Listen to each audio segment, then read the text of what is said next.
This podcast is brought to you by eRadio. For more podcasts, check out our website on eradiosa.com or download the eRadio SA app from the Google Play Store. Enjoy.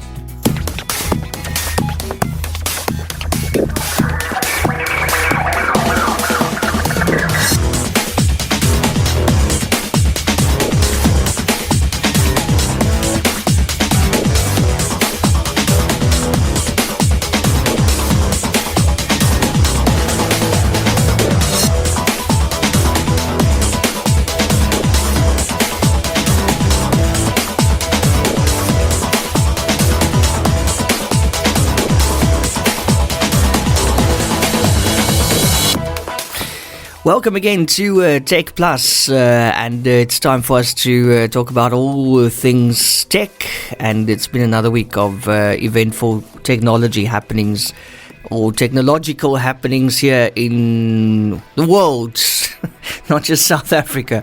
It's Eon with you for the next hour, as well as Kaine. Hello Kaine, hoe gaan het daar? Are you well? It goes well. New week. I'm loving the summer now. It's better. Well, winter was back briefly. Winter and spring, and now I think we're off to spring. I'll take a cold day with a long day. At least the hours are longer. Yes. Okay, I get you. I can go outside at 6 o'clock and 7 o'clock, and it doesn't feel like it should be 9 o'clock and 10 o'clock. Yes, so yeah, that's the worst.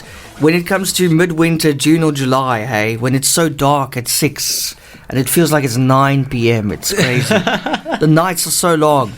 But listen, just starting off with our stories for this week. I know you have a lot in your bag this week that we're going to talk about.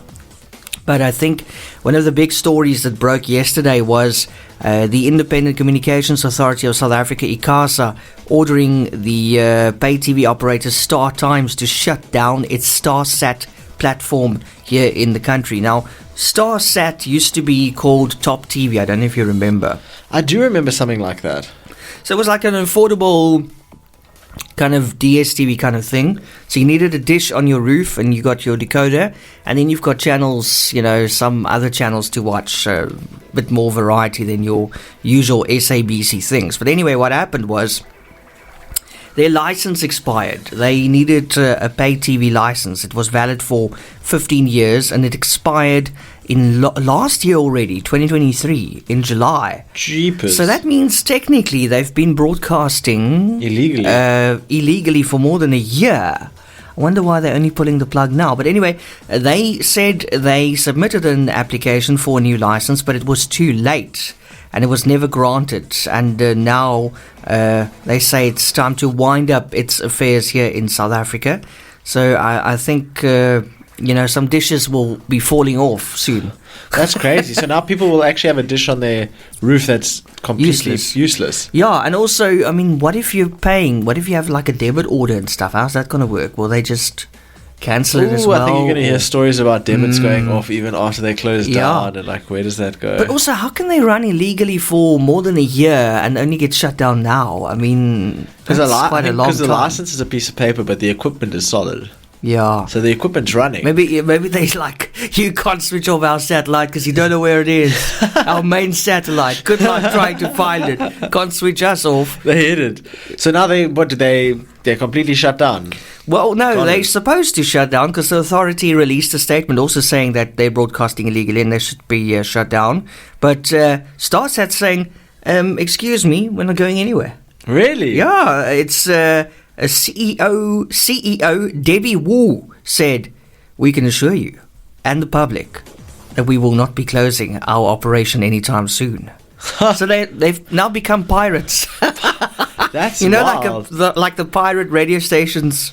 So in the 80s. So their stance is essentially, we've applied for it, but we haven't been granted it, and you're shutting us down for something you haven't granted so they're us. probably going to go to court now and stuff. I don't think it will be shut down soon, but it's still possible. That's crazy. I don't think it's a very strong financially strong company, so who knows what's going to happen. I think like a little bit of politics to start your... But if you have a StarSat dish, start worrying. Unscrew it. Use it for a braai or something. I don't think you could do to braai that. Speaking of interesting tech. It's unfortunate that South Africa tech has to be shut down. But here's a quick highlight on some tech that South Africa is actually responsible for that you might not have known about. Here is some of the people behind South Africa's best tech inventions. We have quite a few things, actually. We have the CT scan, which was co-invented by Alan Cormack. Have you ever had a CT scan? I don't know if there's a CT scan. I believe a CT scan is like how you get brain scans and parts of the body. Yes. No, fortunately not, hey? And you? No, I think you have to go in do you have to go in an MRI machine? I think you do. They push you into that tunnel thing. Yeah, I think you have to. Yeah, I've never been in one of those. Have you been? No, it's like a big organ X-ray. We're very lucky, hey? A lot of people have been in those machines and they say it's bad, especially if you're claustrophobic. Oh, I can only imagine. And it's also magnetic. So they tell you, like, you can't wear any... Don't go in with any kind of anything that's... What if you have a pacemaker? You're not allowed. Absolutely not allowed. So how do they scan you if you have a pacemaker? Carefully. You gotta stand up. Very carefully. But also, the doctors always run out when they use that machine, eh? So you gotta wonder. How good is it for you if they like leaving Even the room? dentist, have you ever noticed? Now I'm just going to do an x-ray quickly, but don't worry, it won't do anything. It's not harmful. Don't worry, it's okay. Yeah, and then boom, he's gone. I've always wondered about that. That's very true, eh? Yeah, so CT scans co-invented by Alan Cormack in South Africa. That is something I didn't know. Then we also have the radar-based speed gun by Henry Johnson. Somerset West local Henry Johnson introduced the world's first radar-based speed gun in 1992. Johnson initially built projects for the SA Navy using sonar technology. He later developed radar technology able to measure the speed and trajectory of projectiles in flight, which would be adapted by militaries in dozens of countries. Johnson realized that the invention had an application in sports and founded an engineering company called Electronic Development House in 1989 to commercialize the system. The speed gun was launched in 1992 and could accurately measure the speed and angles of fast-moving objects like cricket or tennis balls. He developed the speed ball specifically for measuring cricket ball speeds in flight. It was officially launched in the 1999 Cricket World Cup. That is insane, eh? That's really cool. In subsequent years, he used the technology to create the racket radar for measuring tennis players' serving speeds, followed by the flight scope used to track the movement of golf balls in 3 dimensions. These technology are widely used, and Johnson's company is also accredited a supplier to Arms Corps, the defense procurement agencies in several countries. That I did not know. Man has been cooking up. We have tech. some remarkable people coming from this country. I mean, just look at the world's first trillionaire, soon to be. Elon Musk. Yeah, straight out of... You know, he's going to be the world's first trillionaire. That's insane. Soon, eh? That's absolutely insane. Very soon. We have an online ticket booking system by Percy Tucker. Benoni not only delivered South Africa's first Oscar-winning actress, but also the birthplace of a pioneer in entertainment booking systems. Percy Tucker was exposed to theatre entertainment from an early age with his family home across the Benoni Town Hall. At 10 years old, he rented out his family home lounge suite in a touring theatre company for which he received tickets in exchange. After completing his schooling at Benoni High School, he obtained a BCom degree from Wits University, and in 1942 he began working as part of the backstage crew at the East Rand Theatre Club, where he would later be promoted to stage manager. Tucker opened South Africa's first professional theatre office and centralised ticket booking agency, Show Service, in Johannesburg in 1954. Sure, that's very cool. That is literally, that's being a tech advocate in pre-1960. Yeah, no, he was ahead of his time. That's really, really cool. That's impressive. Massive respect. And then also some other noteworthy South African inventions and breakthroughs. Are you ready? Delossi, these oddly shaped tetrapod concrete structures were devised in East London by Ether Eric Mowbray and Merrifield or Aubrey Kruger in 1963 and are used around the world to dissipate waves and protect coasts against erosion. Have you ever seen those massive, like, it almost looks like an asterisk or something like that. It's like a very strange object. Wow. That was made by South Africans. Cheap thin film solar panels. Former University of Johannesburg professor Vivian Alberts developed a thin film solar module which can be made from basic raw materials, significantly reducing manufacturing costs.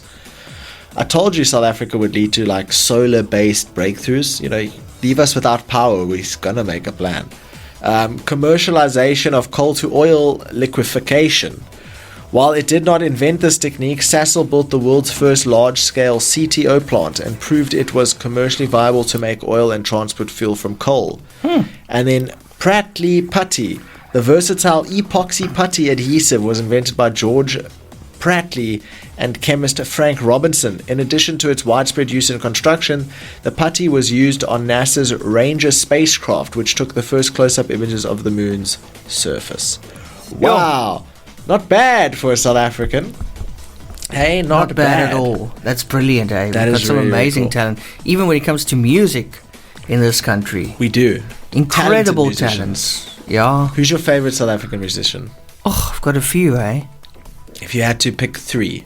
Oh, no, man, Kaine. Why are you doing this? On the spot. Just like it. While you think about that, are you ready for some more news? Yes. Cell C has been dragged into a spectrum war. Vodacom and Telkom have registered concerns about Cell C transferring control of its spectrum licenses to Blue Label Telecoms due to the company's spectrum pooling deals with MTN.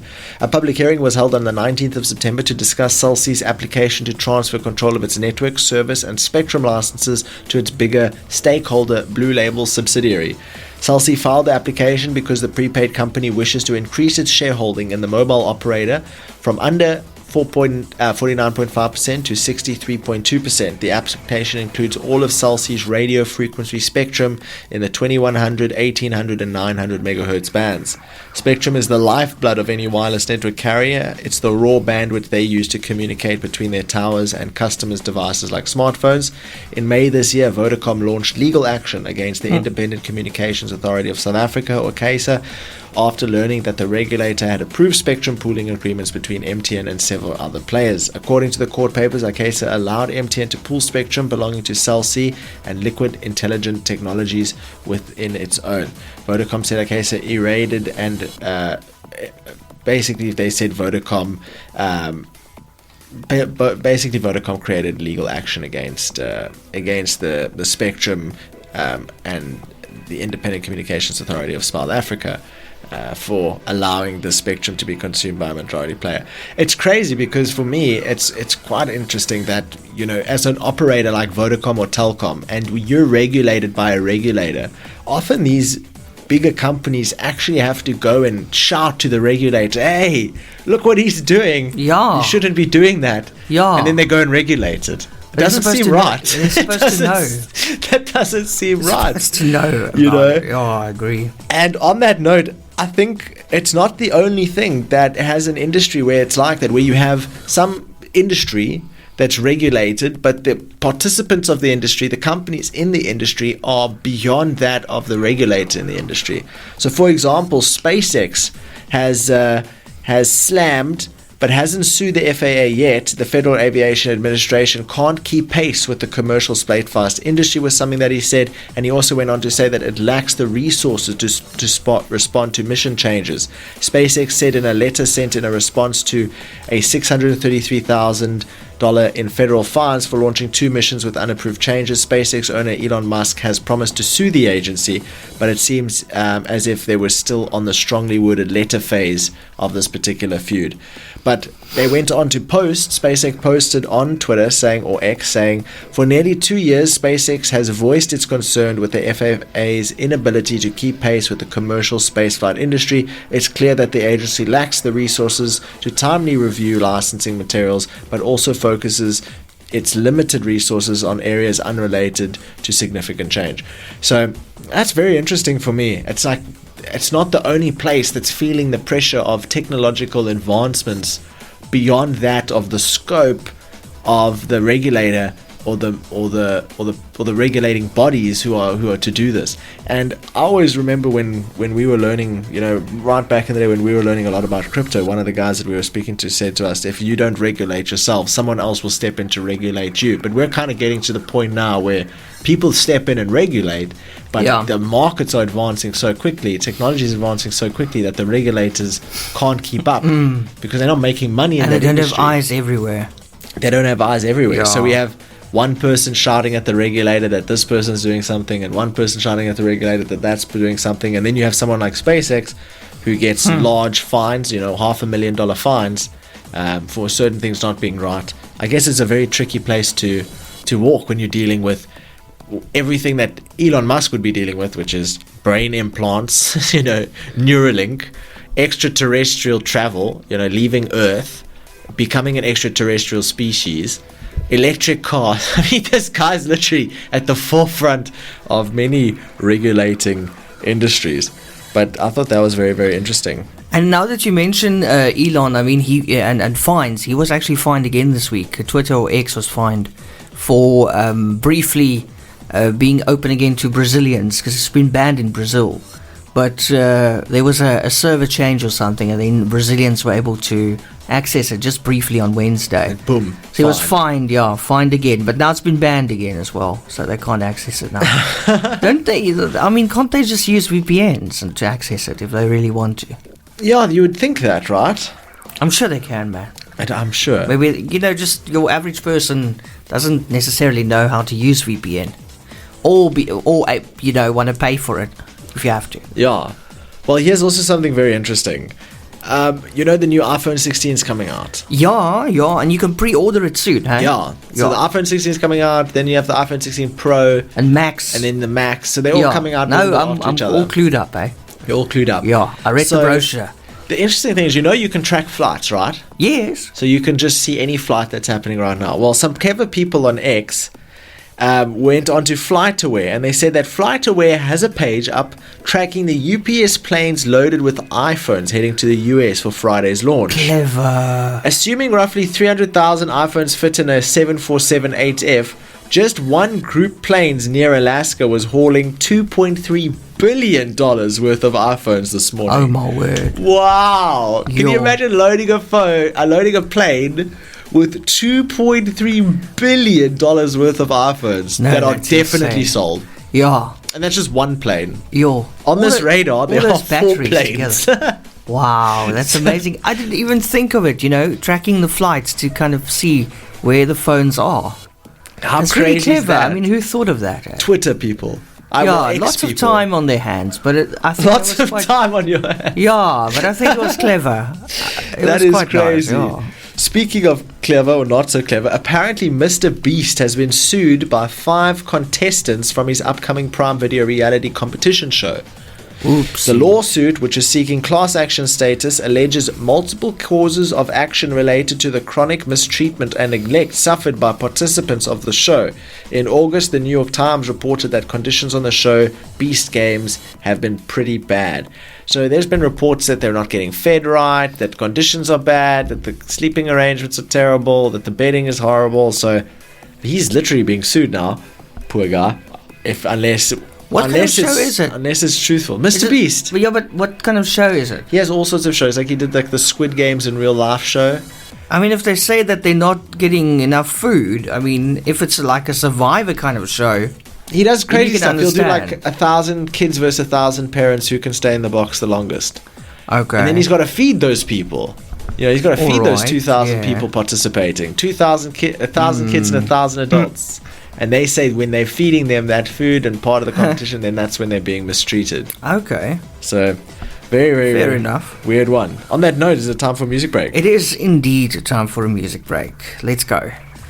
And welcome back to TechPlus on this Saturday. Hope you're doing well and enjoying our weekly discussion on all things technology.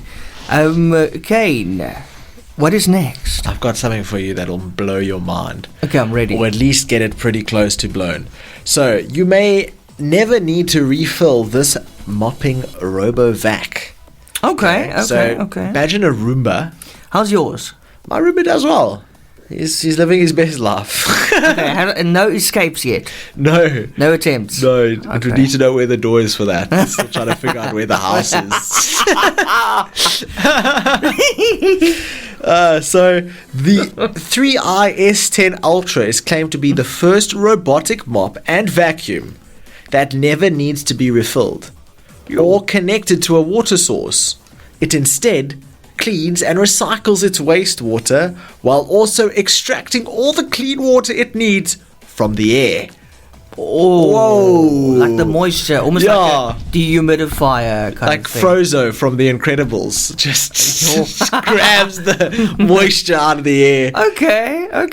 And Fair enough. for a small price of $1,900 or 35,000 rand, it too can clean your house I'm sure it can. and sucks the water out of the air. I would just get a domestic worker. Friend's gonna come walk into your house and be like, it's very dehydrated in here. It's like, no, Yeah. we've never refilled the mop, but it's just mopping every day. It's like the most busy worker. Shame. Oh man, that's funny. Humidity of 1. Yeah, It's like- yeah.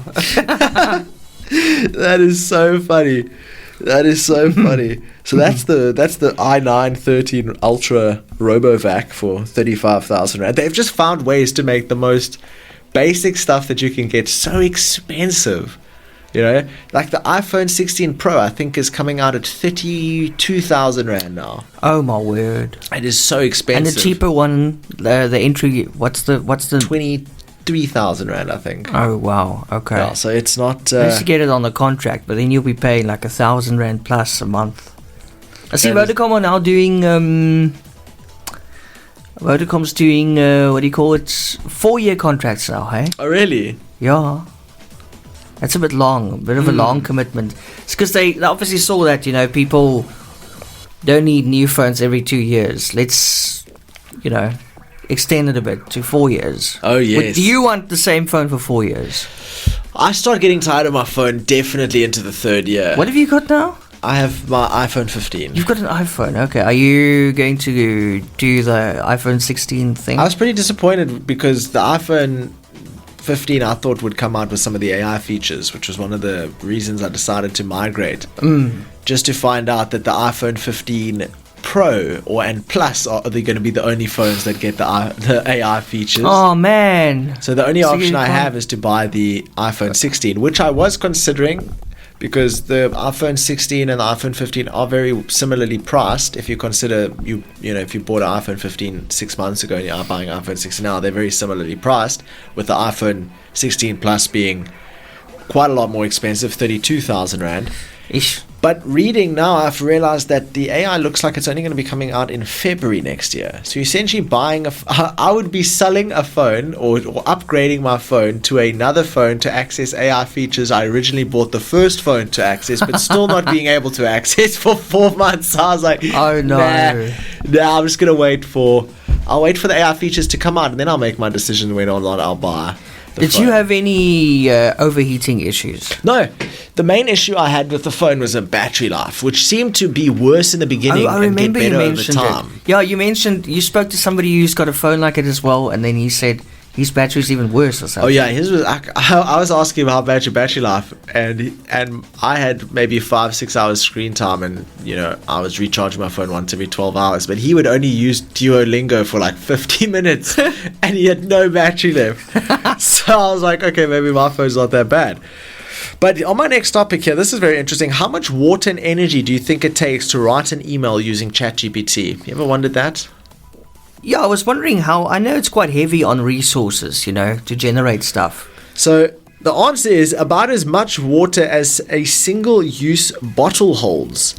The Washington Post reports the electricity it takes is about as much as 14 LED bulbs burning bright through an hour. These are rough estimates, but they come with helpful illustrations to show the environmental costs of operating data centers for new AI tools. So a bottle of water and 14 LEDs on for 1 hour is how much it takes to generate one answer from ChatGPT. Sure, that's quite powerful, hey? So to tell ChatGPT to write one email will cost you a bottle of water and 14 LEDs burning bright for 1 hour. That's Wow. That's a lot. That is way more than I thought it would be. Yeah, that is certainly. a lot. Yeah, Hey, definitely Sure. more light bulbs. Really opens up your eyes in terms of what is it that we're getting. Remember we spoke about the game that came out a while ago. There was a Nintendo Pokemon competitor. Yes. It was called Pal World. Okay. And a lot of the gaming community really, as soon as Power World came out, they were like, oh no. This is basically Pokemon copyrighted, So they thought, this is it. Niantic, the creators of Pokemon, and Pokemon are going to sue the living crap out of Pal World, because why wouldn't you? They've literally created a game that's exactly like yours and called it Pal World and not Pokemon. But they didn't do anything in the beginning. And I thought, that's very strange, for a game like this to come out, get mega viral, amass millions and millions of players, and just say nothing, just do nothing. And then I thought to myself, I'm like, well, the only reason I could think of them doing that would be let them earn money, so when we sue them, they have money they can pay us back. And here we are a few months later, Nintendo and Pokemon are now officially suing Pal World maker Pocket Pair. Pal World is accused of infringing multiple patent rights that belong to Nintendo and the Pokemon Company. Nintendo and the Pokemon Company have filed a patent infringement lawsuit against Pocket Pair, which makes the game Pal World. From Nintendo's press release, Nintendo Japan Representative Director and President Shataru Fukukawa, Nintendo hereafter, together with the Pokemon Company, filed a patent infringement lawsuit in the Tokyo District Court against Pocket Pair. And the lawsuit seeks an injunction against the infringement and compensation for damages on the grounds that Pal World, a game developed and released by the defendant, infringes multiple patent rights. In response, Pocket Pair issued a statement saying that it is unaware of any patents it had violated and was not notified of such details. Nevertheless, it would gradually begin investigating the claims. It is truly unfortunate that we will be forced to allocate significant time to matters unrelated to game development due to this lawsuit. However, we will do our utmost for our fans and to ensure that the indie game developers are not hindered or discouraged from pursuing their creative ideas. So there you go, you got a multi-billion-dollar game and industry attacking and suing literally a brand new business. So we'll see how that fares, but that's pretty crazy. And then Elon Musk tried to navigate the Brazil X-ban and ended up getting that fine. So that's unfortunate. And we also have Netflix, which has teased an animated series which is based on another video game called Splinter Cell. Did you hear about that game Borderlands? There was a game that came out called Borderlands that eventually became a Netflix movie. So they made a movie based off of a game, but it got the worst kind of feedback for some reason. People were really, really unhappy with it. And do you know the movie or the series on Netflix, I think it's on Amazon, called Fallout? Well, Fallout was also based on a game. Okay. But it got really good reviews. It was really, really popular. People really, really liked it. So I'm always like, is it going to be a hit or is it going to be a miss if you're making another another movie based on a video game? And that's what Splinter Cell is going to be. It's a Splinter Cell series. It's based on the Tom Clancy's Splinter Cell series, and I guess it's going to be a Netflix animated series. So there's another game that's coming out. And also we have Microsoft, which has launched a Windows app for iPhones, Macs, and Android devices. How would that work? I haven't seen a Windows app in a while on our devices. So apparently Microsoft is launching a Windows app today for Mac OS, iOS, iPad OS, web browsers, Android devices, and even Windows PCs. The Windows app is essentially a hub for streaming a copy of Windows from a variety of sources, including Windows 365, Azure Virtual Desktop, Remote Desktop, and more. The new Unfuried app has been in testing for nearly a year and includes a customizable home screen, multi-monitor support, and USB redirection, so you can use local devices like webcams, storage devices, and printers if they are plugged in directly to a cloud PC. This Windows app is limited to Microsoft Work and School accounts and is primarily designed for existing users of remote desktop clients for Windows and other operating systems to move to. Microsoft has had similar apps for connecting PCs remotely in Windows for decades, including the Remote Desktop Connection app that still ships as part of Windows 11. So I don't know if you've known this, but there were some really cool features built into Windows 10 and 11, and one of them is the Windows Assist. So if you are, let's say my friend or my parents or something like that are having a lot of trouble trying to navigate the PC, get something done, well, they can just go to Windows Assist, enter in a code, and now I can control their PC and help them fix their problem. And that's kind of what we're talking about here, except in this case, it's a way for you to access your own PC on the fly. So a Windows app that lets you access your computer and do things on your computer, even if you're across the world and doing other things. I didn't expect an app from Microsoft, but I do appreciate that. That's pretty cool.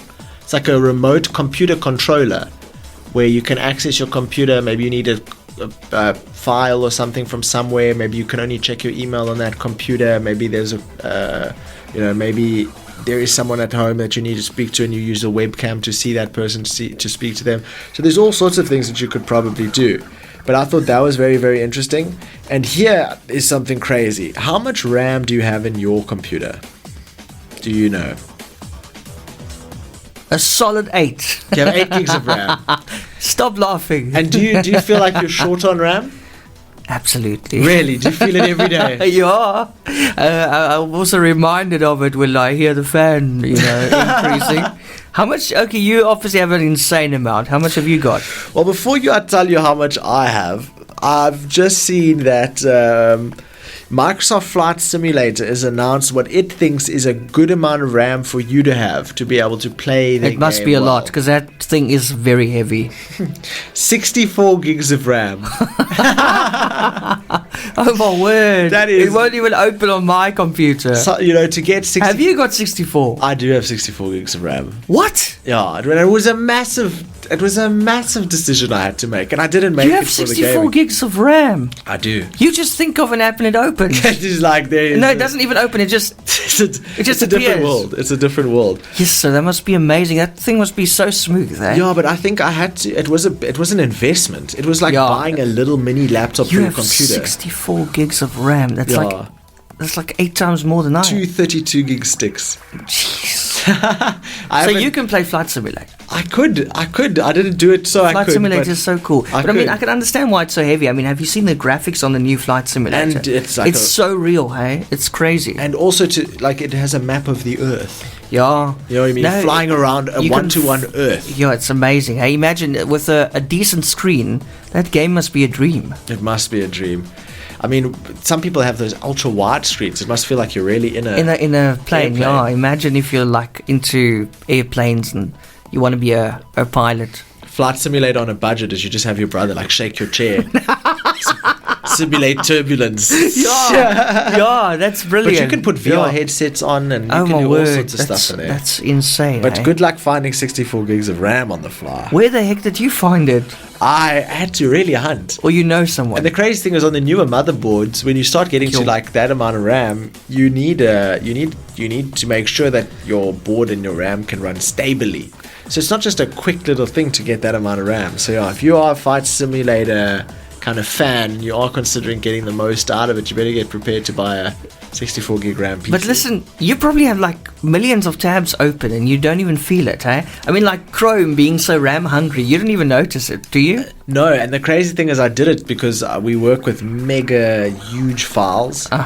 And I think I would explode if I didn't have 64 gigs of RAM. I had to work with those files. Just the productivity, hey? And for me also, if you add up all the time that you spend waiting for something to open or load, I mean, if you add it up, it takes down your productivity every day. It's a lot. It's so much so that I don't know a PC not to be instant because we work Lucky with them. Boy. We have to. Yeah. You have to. You can't. It's the productivity you require. So it makes a big difference when you find that sweet spot and you can use your PC flawlessly. So what will happen if I put you in front of like a 4 gig RAM computer? Will you just pull out all your hair, or what will happen? It would be snapped in half in moments. Really? So that will be the way to make you snap? It would frustrate me. I would really get irritated. And with ADSL internet and 4 gigs of RAM, let's see how you do. Let's see how long you can do that. Ancient Japanese torture for nerds. Just absolute the worst thing you could imagine. I want to see that. That should be like a reality show. Making people used to, because you know what they say? They say if you want to know the true someone, put them in front of a slow computer with slow internet and see what they do. Then all the rage comes out. You can't. I want to see that. If you try and push the current content that we consume through the little channels we had back in the day, 5-10 years ago, if you consider internet speed as a thickness of a cable, the amount of content we have right now wouldn't be able to go through that thin little cable. Yeah. The whole world wouldn't be able to use it. It would take forever as well, and you would just pull out all your hair, be completely bald. So this is something really cool. PlayStation's got its 30th year anniversary coming up.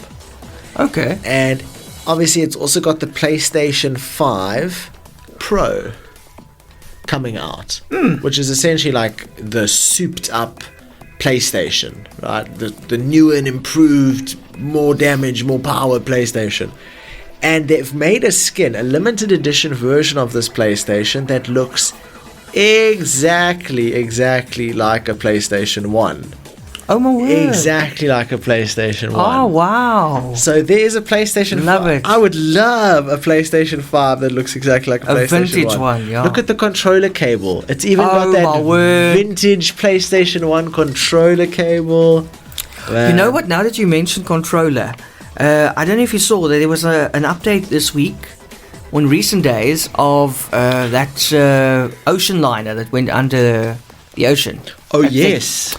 And the guy, you know, they fired that one guy because he was like almost like a whistleblower. Yes. And he was in court You're talking now. about the Titan sub. Yes. And this guy was in court, and he said he knew about weaknesses and problems with that thing long before the people went down under the sea. And then he was fired.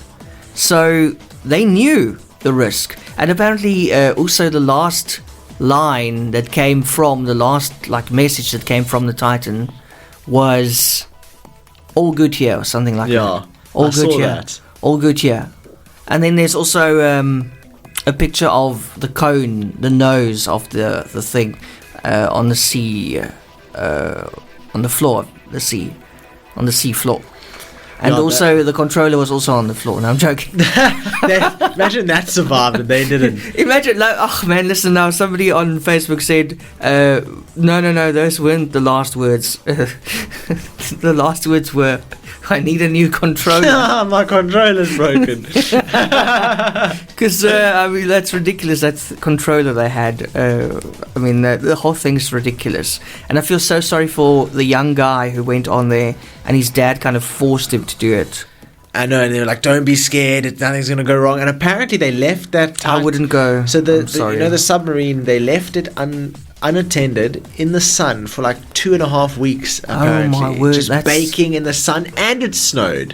What? So it had baked in the sun during the day, snowed at night. Baked in the sun during the day, snowed at night. So, and the funny thing is, they're finding all this stuff out now, and they're like, somebody needs to be punished, but the guy's gone. You know, he didn't make it. The inventor, the person who did all the negligence, disappeared with the victims who were subject to that negligence.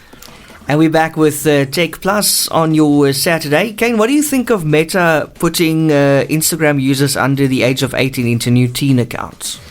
Do you think it's a good move? Do you think it's going to help? Probably. They should have done it in the beginning. Why are they only doing it now? Yeah, so with the new, obviously they want to allow parents greater control over their activities. There will also be an ability to block children from viewing the app at night. That's pretty cool.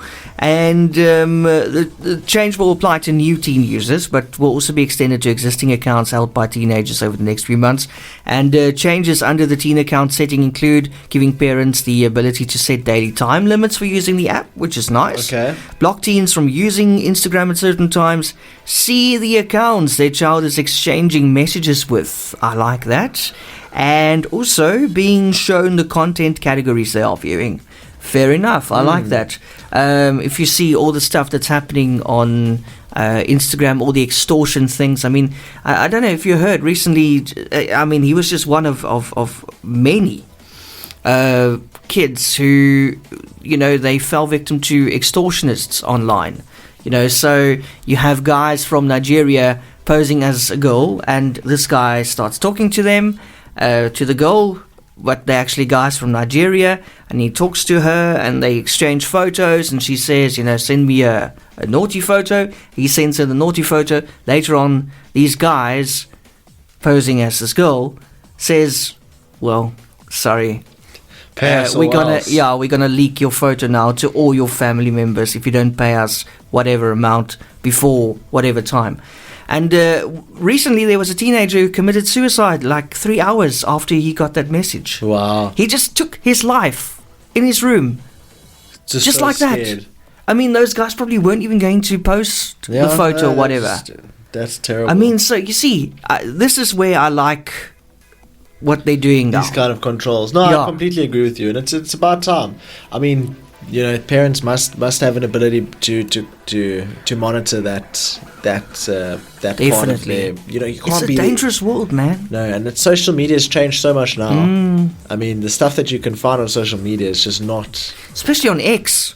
No, Jeez, X man. is for over 18. You like, I mean, on X you have like a recipe for chicken pie, and then the next thing you've got X-rated stuff right after it. Yeah, and then you've got war stuff like right Yeah, after that. ooh, very graphic. Yeah, no, it's Yeah, I nothing. don't even go on it anymore. I don't browse. I No. don't do that. I don't Since- just go onto that. Just see what's on my For You page. I just Since don't do no that. wonder it's been banned in Brazil. Since Elon changed it to X, it's never been the same again. I'm sorry to say that. I I'm think not it was a fan. always of like it. that. I think people are just paying more attention to it now. Okay. And Could it's be, yeah. becoming a content niche. So all the things that aren't allowed on other platforms become more popular on this platform, and therefore that platform is known for having this type of content. But it's the only platform that can have that type of content. So it's a very they're walking a tightrope, eh? But Elon, that's why people won't advertise with you, because they don't want to have their ads amongst breasts and No, stuff. they must just age restrict the content and be done with it. Yeah. Twitter would be a great place, but it doesn't need the furthest right hand side of the content. Yeah, and also, I mean, I'm all for freedom of speech, but come on, no. That's why you got to have these parental controls. Like it's fine if Exactly. it's there, but it's got to be completely inaccessibly Yeah. you can't even stumble on it. Exactly. So that's what I think needs to happen there. And then we have something else as well. Here in South Africa, we did there were some recent tests of what our 5G network is capable of in Mossel Bay's port. What, Mossel Bay? Okay. Yeah, shout out to Mossel Bay. Yeah, I'm a brother in Mossel Bay. Yeah, so MTN and LTE have upgraded their 5G network infrastructure at the Mossel Bay port and their testing found that this allows users to achieve impressive 5G speeds while up to 22 kilometers from land. So when 22 kilometers from land at the edge of international waters, we achieved speeds of up to 116.92 megabytes per second for single user equipment and 210 megabytes per second for multi-user equipment when using a 5G outdoor router. The upgrades to its infrastructure form part of MTN's 5G Ultra Range Maritime Coverage project, which saw the two companies partner to boost public 5G coverage out at sea in South Africa. Apparently, My Broadband was invited to test it out, and that's how we got these speed tests here. But that's very cool. Yeah, that's very cool. And in Mossel Bay, eh? So Shout out close. to Mossel Bay. And then also Vumatel and DFA reported a 134 million rand loss recently. Vumatel and Dark Fiber Africa, for those who don't know what DFA is, are ISPs, internet service providers, specifically fiber service providers. They recorded a 134 million rand loss in the last financial year. Majority shareholder Remgro has reported. According to Remgro's annual results, contribution to Remgro's earnings swung from a profit of 206 million in 2022-2023 to a loss of 75 million rand. So apparently that's not looking good for Dark Fiber Africa. And I always knew Vumatel and Dark Fiber Africa to be knocking names, knocking heads and taking names. Same. So I don't know what happened there, What happened, yeah. but we will, That we is will the keep a close question. eye on it and keep you guys updated. And that brings us to the end. Kane, you're not going to believe it. I've got one more story for you. Tell me. You know it to those astronauts who are stuck in space, basically? How good the one who the 2-week mission turned lifetime in space. Yes. Did you know? Obviously, they're going to spend voting day because they're American. So they're going to spend voting day in November in space. Did you know that they're actually going to vote from space? Really? Yep, it was in the news this week. They're going to cast their vote up there, and it's going to get beamed down via satellite, Oh, no. so that they can also vote in the I back American that. elections. Yes. Yeah. So And they'll, also, it's only like- 3 people, so even if they fake Yeah. who they voted for, it makes no difference. Yeah, but can you imagine voting from space? Yeah. Can you imagine this? That's and then they're cool. only coming home like 100 days late in February. If all goes well, imagine it's extended again. It's crazy because they're voting. No. They're voting, and then probably someone will be elected, and all of that happened while they weren't even on the planet. When they come back, That's everything that happened in the last 6 months, they weren't on the planet. They Oh weren't my word! connected You know, to it's the hard Earth. to grasp, eh? I'm just thinking also, what if something goes wrong and they can't come back in February? They're probably just going to be like, I can imagine the woman saying, we've just accepted now that we're aliens. We've decided we're closer to the moon than Earth, so we've just decided to we'll stay to vacate to the moon. No, that's crazy, I man. think that's a very likely thing that for whatever reason the particular mission that will get them back home is delayed. But I think worst case scenario, I don't think it'll be later than March that they'll be back on Earth. Yeah, come on. I think it goes from being like quite a cute little story about some astronauts voting for a president to like a horrific horror story about guys that were just left in space for a year and a half. A movie, there's definitely a movie coming. Plot twist is like... I think Netflix is going to buy the rights to that and make it a movie. But I'm just thinking, if you spend so much time in space, won't you have any health problems when you come back to Earth? Definitely. You're right. But some people there have been studies that have found astronauts come back sometimes healthier, but bone and muscle have significant, loss. I'm just thinking, can you imagine with the gravity and all that kind of stuff? Now you come back to Earth. Maybe they're gonna like permanently faint or something, or feel jelly legs or something. If I don't jog if I jog every day for a year, and then I get fit, and I don't jog every day for a year, I'm going to lose a lot of the gains that I did. Now, for a whole year, they're not even supporting their own body weight. Yeah, and also their legs aren't working, basically. Not at all. So imagine stepping back on Earth and now your legs suddenly have to carry your weight. You'll probably collapse. You're heavier in a swimming pool than you are in space. Yeah. So oh my that's word. Pretty crazy. So you're probably going to collapse or something. Can you You'll imagine how definitely have to get wobbly it's going to feel? rehabilitated. Imagine how wobbly it's going to feel when you walk on Earth again. How gravity feels, man. You're feeling Maybe gravity it's for the feel first so time. heavy on you or something. Crawling. Yeah. Oh, the gravity is terrible.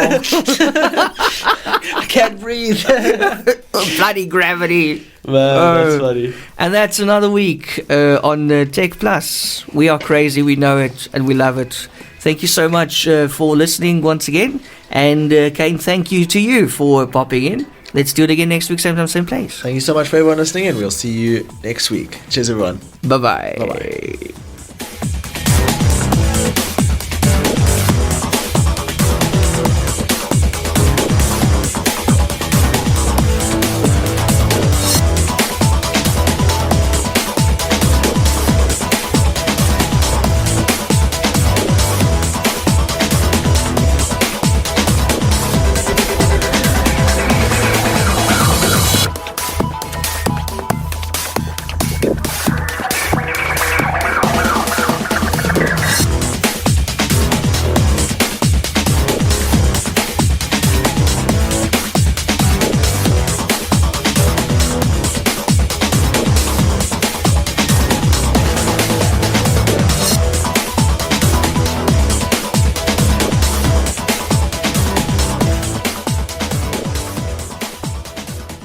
This podcast was brought to you by eRadio. For more podcasts, check out our website on eRadioSA.com or through the eRadio SA app from the Google Play Store.